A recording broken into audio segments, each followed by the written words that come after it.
we're going to look at how to take data or points and make a linear equation from it, to write out that function rule or to write out that equation.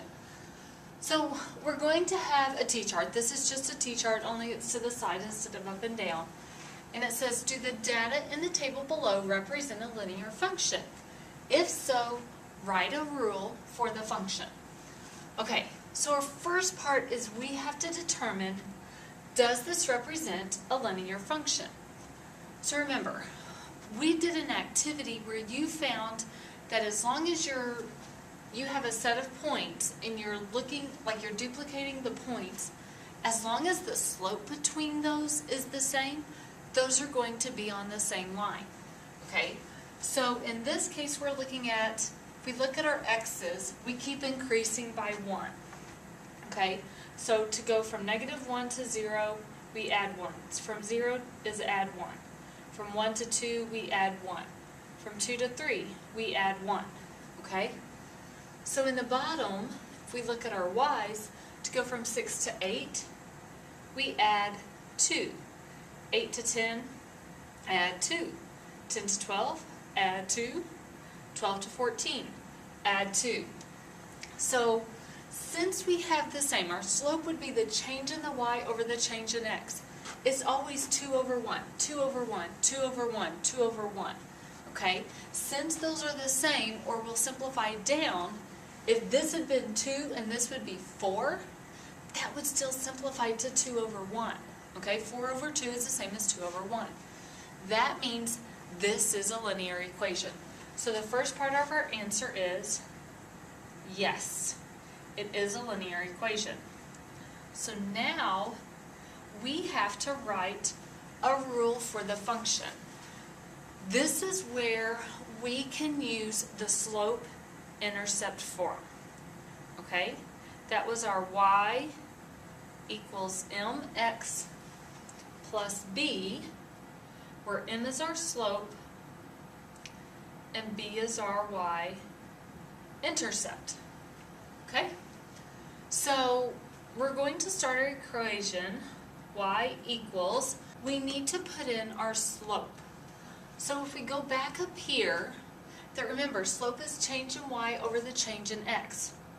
Well, we looked before, from 6 to 8 was adding 2. From -1 to 0 was adding 1.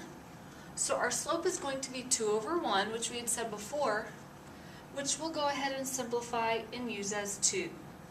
Okay, so we just put a 2 in for the m. Then we put the x next to it, so 2 times x plus our y-intercept. Now remember, the y-intercept is the point where this line crosses the y-axis. Every y-intercept will have an x value of 0. Okay, that will make it along the y-axis.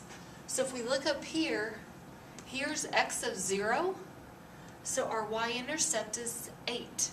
That would be the point on our y-axis. So all I have to do is put the 8 in here. So yes, this is a linear function.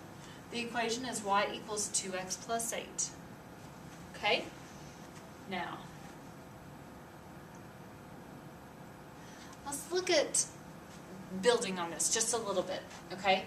So here we have a word problem. It says a rate for internet access is $15 per month plus 25 cents per hour of use. Write a function rule that shows how the monthly bill depends upon the number of hours used. So with this, if you can go straight from this to write the function, that's great, okay? Otherwise, let's start by making a t-chart. So I'm gonna, So we're going to start our t-chart by having, like we always do, x and y. Okay? And we're going to just try to figure out 2 points in this case. Okay?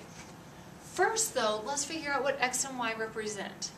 Well, if we go to this last sentence, it says write a function rule that shows how the monthly bill depends upon the number of hours used. So this is how much is your bill for and how many hours have you used it. Again, time is going to be the x. They even tell you that this is depending on the hours. Dependent variable, which is your y, independent variable, which is your x. So x is going to stand for our hours, y will stand for the amount of our bill, okay? So we eventually want to get this in an equation. So we want to get it in y equals mx plus b. So we need our slope and we need our y-intercept.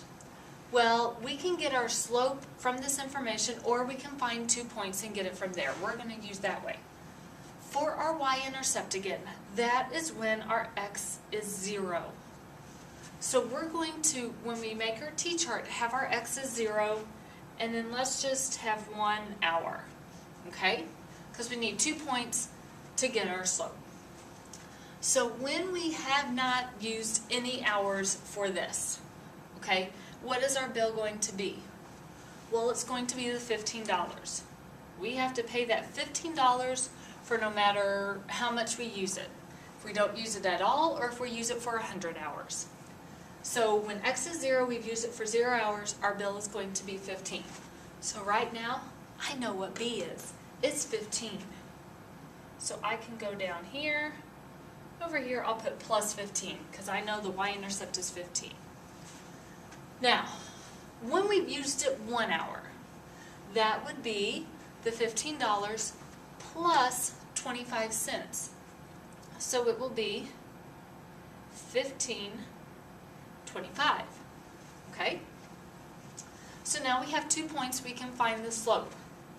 That, remember, slope is the difference of the, difference of the y's over the x's. So I'm going to take this point, flip it, so 15.25 over 1 minus 15, 0.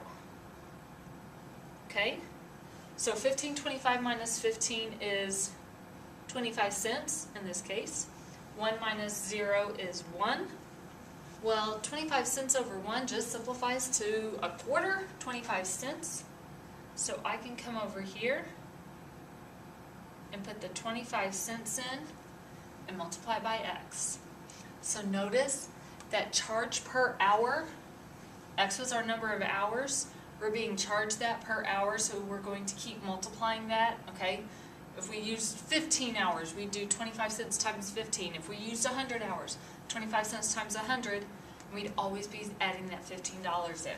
So again, if you could go straight from the problem to here, fantastic. Otherwise, make your chart, include a 0 for your y-intercept, and then find your slope.